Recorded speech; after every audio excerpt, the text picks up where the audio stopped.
Identifican áreas de colaboración cultural entre Cuba y el Reino de Bélgica. Desarrollan encuentro virtual de la presidencia de la UNIAC.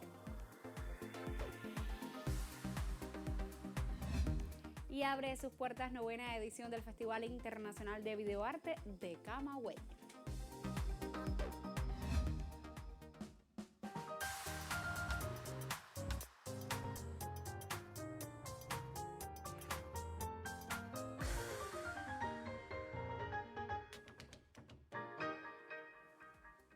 Saludos desde La Habana, es martes 9 de noviembre de 2021 y abrimos una nueva emisión del noticiero cultural de la televisión cubana. El señor Rudy Verboor, ministro presidente de la región Bruselas Capital, Bélgica, continúa su intensa agenda de trabajo en La Habana. Esta mañana se reunió con representantes del sistema empresarial de la cultura para identificar posibles áreas de colaboración cultural en ambas naciones. Asistieron el viceministro de Cultura, Guillermo Solensal, y el embajador del Reino de Bélgica en Cuba, excelentísimo señor Jean-Jacques Bastien. En el Centro Cultural de 31 y 2, el señor Verboor se reunió con representantes del sistema empresarial del Ministerio de Cultura en un encuentro dedicado a explorar zonas de cooperación entre Cuba y Bélgica en el ámbito de las industrias culturales, asumidas desde su contribución al desarrollo sostenible. El viceministro de Cultura, Guillermo Solensal, agradeció la visita del ministro presidente, que es expresión de los estrechos vínculos culturales entre Cuba y el Reino de Bélgica. Solensal resaltó que pese al impacto del bloqueo de los Estados Unidos al entramado cultural, Cuba garantiza el acceso de la ciudadanía a valiosas expresiones del arte y la literatura, y en ese sistema la colaboración internacional tiene un rol significativo. La comitiva recibió información sobre los aportes de la colaboración internacional al programa de desarrollo cultural que articula el Ministerio. Se ofrecieron detalles del Fórum de Cooperación Cultural que se desarrollará en La Habana del 12 al 14 de abril de 2022 y también se identificaron perspectivas de cooperación con la ciudad de Bruselas. La EGREM y el Fondo de Bienes Culturales presentaron materiales sobre sus proyectos de colaboración internacional. El ministro presidente destacó que hay mucho trabajo por hacer en la promoción de los vínculos entre Bélgica y Cuba. Apostó por un enfoque transversal en los proyectos culturales que posibilite la confluencia de numerosos actores para que se concreten en acciones. Verboor se interesó por los servicios y los proyectos que ofrece el Centro Cultural de 31 y 2, una de las instituciones que forman parte del empeño del Ministerio por diversificar los esquemas de acceso a la cultura y acercarla a las comunidades. El sistema empresarial de la cultura tiene mucho que aportar en ese sentido y ofrece numerosas oportunidades de inversión internacional. En horas de la tarde, el ministro presidente de la región de Bruselas asistió a varias de las actividades de la Semana de la Cultura Belga. Yuris Nórido, en el Noticiero Cultural. Y precisamente desde ayer y hasta el venidero 13 de noviembre se desarrolla la 16ª edición de la Semana de la Cultura Belga en Cuba. Un amplio programa de acciones culturales propone esta cita, auspiciada por la Embajada de Bélgica en Cuba, la Oficina del Historiador de la Ciudad de La Habana, la Vitrina de Balonia y el Ministerio de Cultura de nuestro país. En intercambio con representantes de la prensa se dieron a conocer detalles del programa. El encuentro se desarrolló en el Palacio del Segundo Cabo, con la presencia de funcionarios que representan las distintas instituciones involucradas. Tenemos la oportunidad este año de poder contar con la visita del señor ministro presidente de la región de Bruselas Capital. Él vendrá con unos 10 artistas que llevarán a cabo muchas actividades artísticas acá durante esta semana, y también 10 profesores de 2 universidades de Bruselas, y también tendrán muchas actividades a nivel académico. La cita cultural festeja los 15 años de existencia de la Vitrina de Balonia, inaugurada en el año 2006 con el fin de promover el intercambio cultural entre Bélgica y Cuba, oportunidad para agasajar por parte del embajador de Bélgica en la isla el trabajo de la Oficina del Historiador de La Habana y el Ministerio de Cultura. Me gustaría agradecer mucho a la Oficina del Historiador y también el Ministro de la Cultura, que permitieron llevar a cabo realmente estas actividades. Sin ellos realmente no hubiéramos podido llevar a cabo toda esta agenda muy lleno de actividades. Tengo un pensamiento realmente afectuoso y muy grande al señor Eusebio Leal. Personalmente no he podido conocerlo, es realmente una lástima, pero pienso que su espíritu se queda acá en la casa y que va a estar con nosotros durante esta próxima semana. La Embajada de Bélgica en Cuba no solo es vanguardia de los spots desde el punto de vista visual y comunicacional, sino también en sus acciones que expone lo más representativo de su país y el trabajo coherente y consensuado por ambas partes, aporte oportuno desde la perspectiva simbólica y práctica que aboga por fortalecer las relaciones de los dos países. Marixa Rodríguez, Sistema Informativo de la Televisión Cubana. Y de otro evento que tendrá la capital como escenario próximamente, le hablamos ahora. Del 12 al 14 de este mes se desarrollará el Madrigazo, evento que en esta ocasión se dedica a los 35 años de la HS y al aniversario 502 de fundada la otrora Villa de San Cristóbal de La Habana. Conciertos, descargas músico-literarias, encuentro con maestros de juventudes como Zenel Paz, Manuel López Oliva, Bobby Carcassés y Pancho García integran los 3 días de actividades. También forman parte del itinerario puestas en escena de obras de teatro y espectáculos danzarios, así como la inauguración de una muestra colectiva de artes visuales que involucra a maestros de juventudes con jóvenes afiliados a la AHS. Ese es el caso de Lesbia Bendumoa, Marcel Molina, entre otros. Quiero significar de una manera muy especial lo que va a acontecer en la inauguración, porque vamos a estar haciendo entrega de la distinción miembros de honor y de la medalla 35 aniversario de algunas de las principales personalidades de la cultura.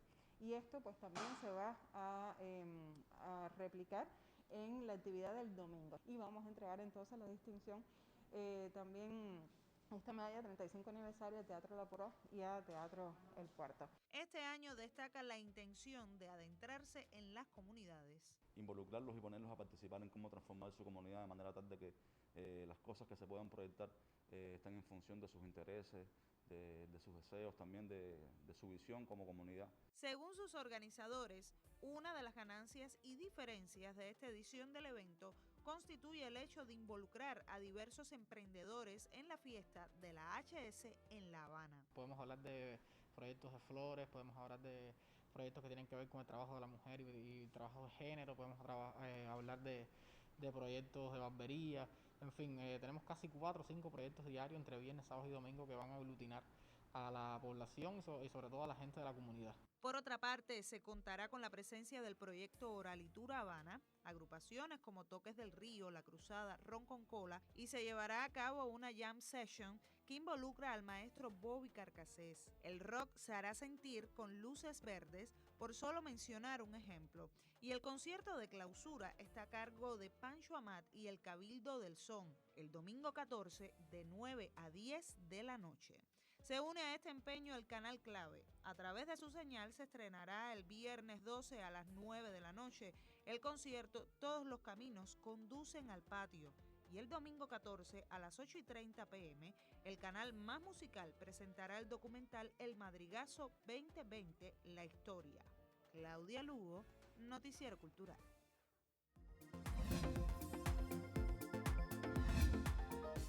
Iniciamos nuestro recorrido por lo que publican hoy otros medios de comunicación. Iniciamos en el portal Cubasi, que informa que el Museo Nacional de Artes Decorativas será la sede de la exposición nasobuqueña tropical de la reconocida artista Flora Fon García, que quedará inaugurada el viernes 19 de noviembre a las 4 de la tarde.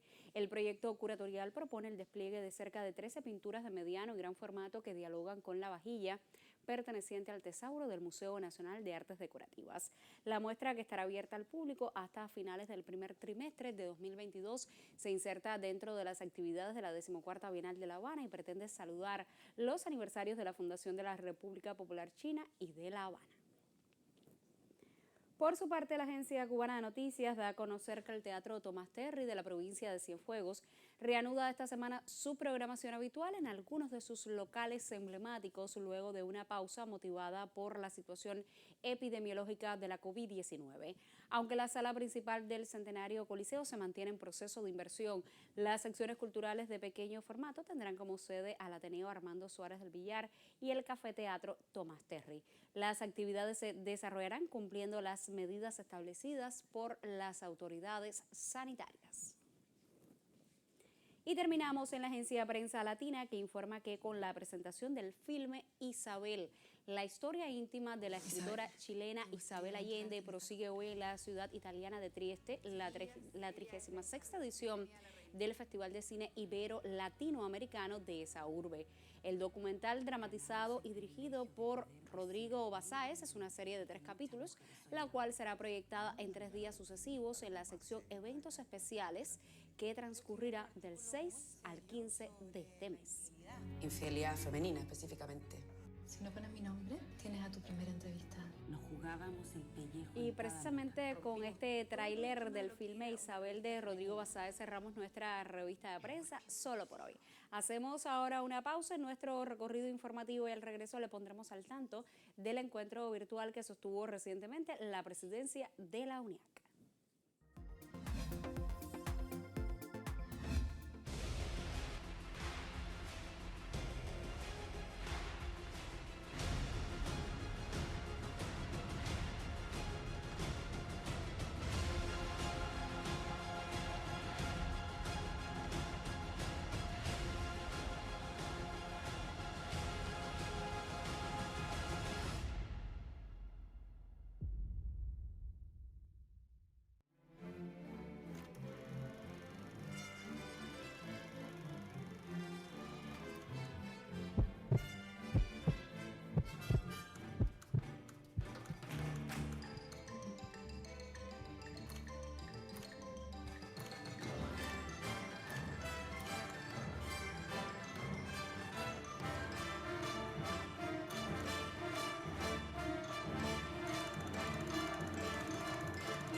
La Presidencia Nacional de la Unión de Escritores y Artistas de Cuba sostuvo un encuentro a través de videoconferencia en el que se analizaron temas de interés de esta organización.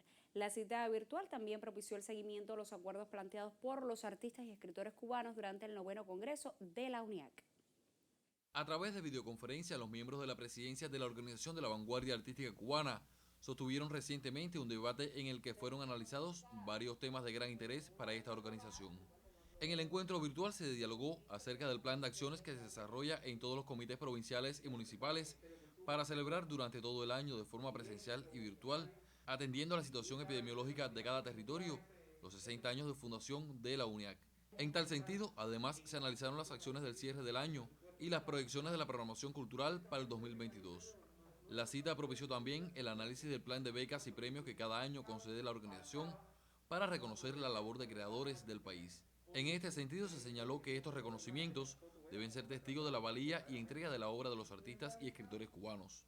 El proceso de crecimiento a las filas de esta prestigiosa organización también ocupó espacio en el encuentro en el que los miembros de la presidencia ratificaron la necesidad de que quienes se sumen a esta organización sean muchos de los más relevantes creadores del país.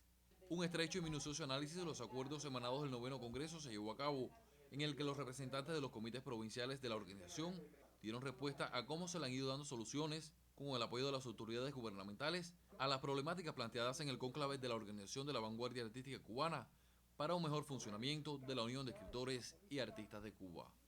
Daniel González Cabello, Noticiero Cultural.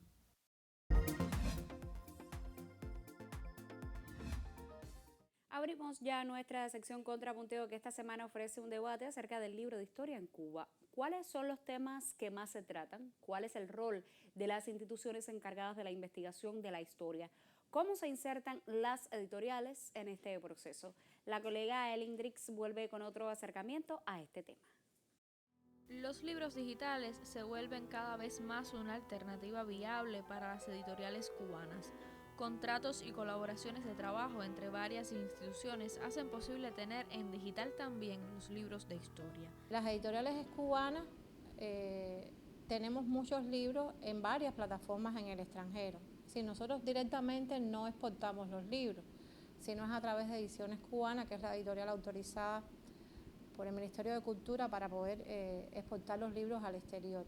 Y todos nuestros libros están ahí en esos sitios, son muchísimos. Y también las editoriales cubanas han podido establecer relaciones de trabajo con Cinematel, que es una de las plataformas en Cuba que comercializa los libros en moneda nacional. Ya hemos logrado que la mayor parte de las editoriales cubanas hayan establecido ese contrato con Sigmatel, y ya muchos de nuestros libros ya están colgados en esas plataformas que las personas pueden acceder y comprarlos. Aunque bueno, de alguna manera siempre hay algunos que también se pueden descargar de forma gratuita, sobre todo en la plataforma de Cuba Literaria. Todo lo que podemos poner al alcance del público a través del portal lo hacemos. Va a haber mucho libro electrónico en el futuro cercano. Primero porque es una dinámica internacional en la que hay que insertarse.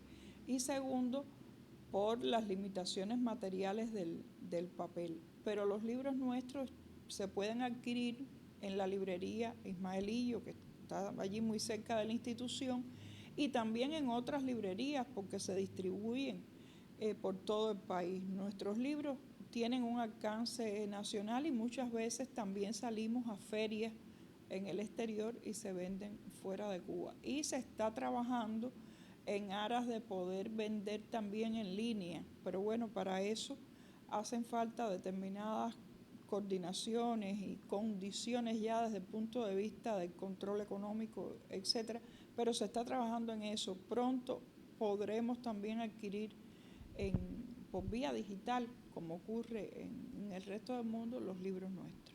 En las investigaciones históricas siempre hay temas con mayor número de publicaciones y otras épocas o acontecimientos menos abordados.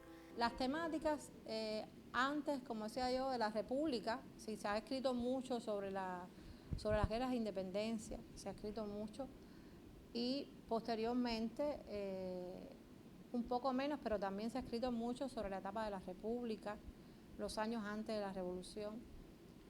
Y la etapa, bueno, después de la Revolución es la que menos se ha escrito porque, bueno, es lógico.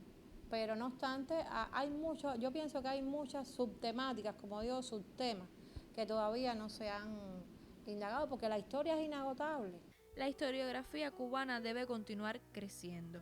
Las publicaciones sobre historia nunca serán suficientes, pues como bien ha apuntado la doctora Francisca López Ibeira, la escritura de la historia en Cuba está marcada por la época en que se produce.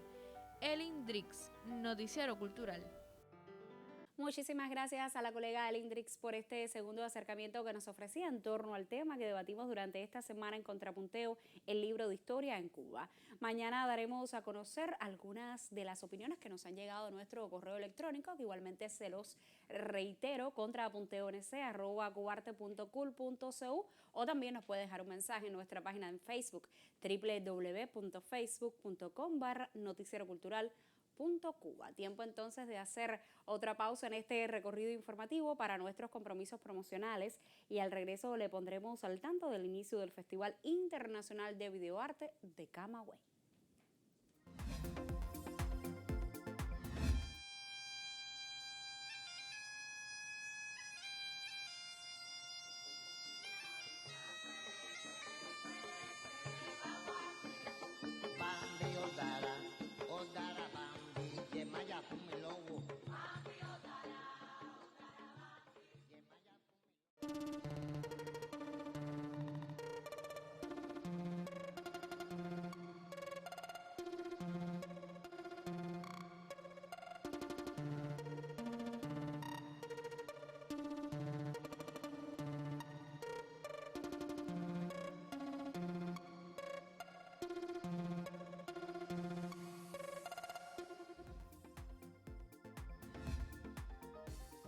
Lo anunciaba antes de la pausa, hasta el 10 de noviembre transcurre en Camagüey el 9º Festival Internacional de Videoarte. La cita única de su tipo en Cuba quedó oficialmente inaugurada la noche de este lunes con una sencilla ceremonia que corroboró el poder de convocatoria de este evento.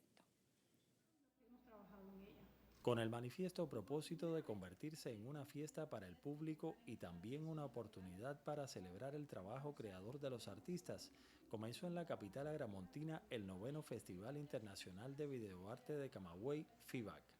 La apertura de la cita tuvo lugar al atardecer de este lunes en la sede del proyecto sociocultural El Circuito, que sustenta al festival, ante una concurrencia que reconoce en este un espacio donde confluyen el disfrute estético y la provocación al intelecto.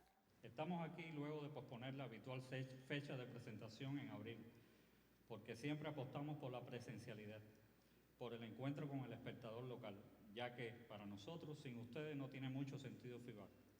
También hoy debemos atender el hecho de que hemos rebasado los 10 años de fundar FIBAC, y junto con las adversidades de todo tipo que hemos tenido que necesariamente sortear, también ha habido mucho de aprendizaje, de estímulo creativo, de intercambio diáfano que ha fomentado una comunidad y conocimiento mutuo, de descentralización cultural y tal vez uno de los aspectos más notables que siempre estuvieron en nuestros preceptos iniciales, la formación del público y el apoyo a artistas locales. Para que la 9ª edición de FIBAC llegara a concretarse por fin, sus organizadores debieron modificar el esquema tradicional del encuentro. De tal suerte, transcurre en esta ocasión durante solo 3 días, sin evento teórico, sin presentaciones en otras galerías de la ciudad y sin el acostumbrado aparte que se les dedica a festivales similares del resto del mundo. El programa se limita exclusivamente a la exhibición de las 93 obras aceptadas por el jurado de admisión, siempre en la Sala Meliá y la Galería Pixel en la propia sede del proyecto El Circuito. Dicho así pudiera parecer poco, pero no lo es en verdad, pues la valía de las piezas insertas en la muestra de la noche inaugural deja claro que el Festival Internacional de Videoarte de Camagüey sabe agenciárselas también para que menos, a la postre, signifique más. Oreste Casanova, Noticiero Cultural. Y de artes visuales seguimos hablando en los minutos finales de esta emisión. Como cada martes, la serie El Tesoro nos acerca a la valiosa colección del Museo Nacional de Bellas Artes. Hoy regresamos a la Sala de Arte Italiano para contarle de una significativa obra.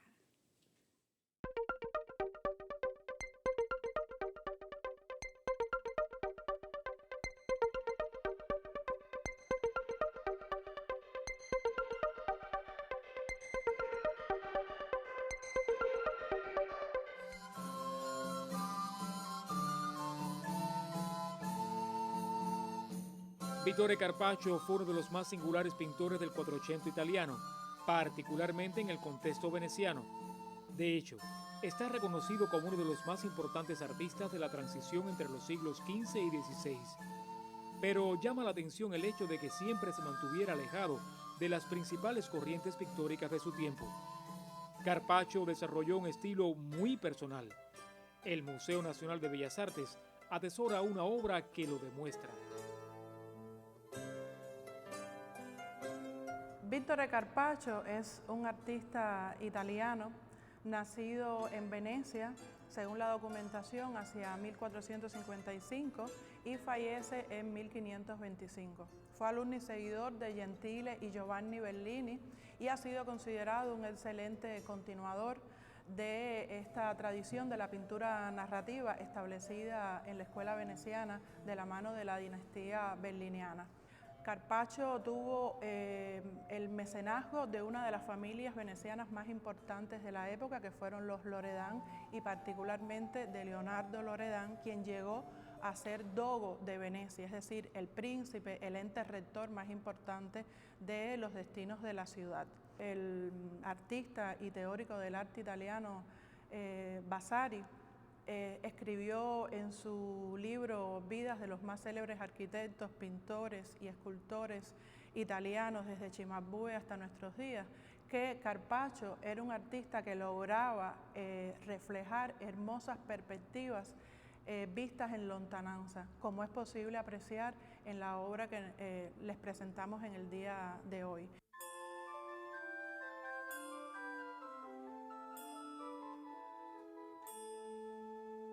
El título de la obra de Carpaccio, que con mucho gusto les presentamos, es La recepción de un legado.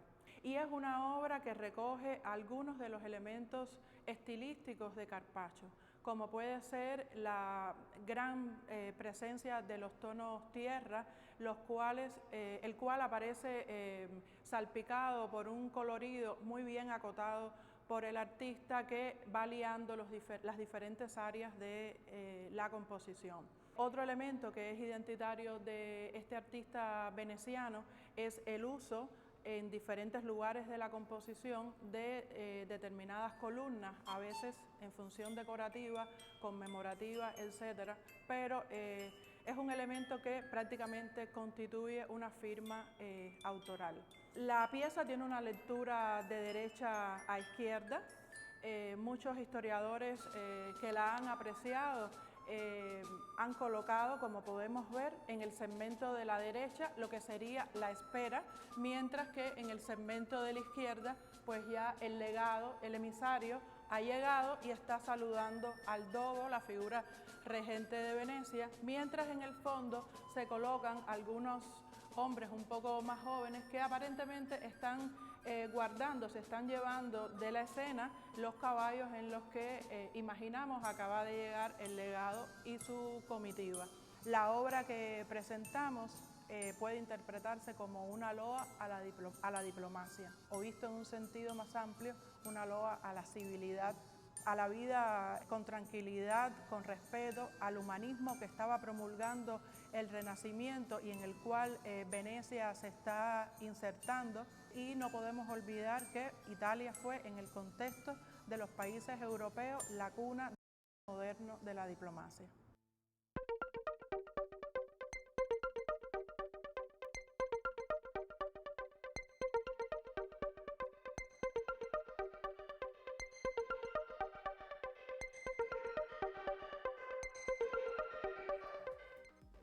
Final. En esta emisión del Noticiero Cultural le informamos sobre el encuentro del ministro presidente de la región Bruselas Capital con representantes del sistema empresarial de la cultura. Le contamos del encuentro de la presidencia de la UNIAC a través de videoconferencia y le pusimos al tanto del inicio de la 9ª edición del Festival Internacional de Videoarte de Camagüey. Gracias por acompañarnos en esta entrega informativa. Nosotros, por supuesto, regresaremos mañana con otras noticias del arte y la literatura en Cuba y el mundo. Yo me despido, como siempre, con un saludo desde La Habana.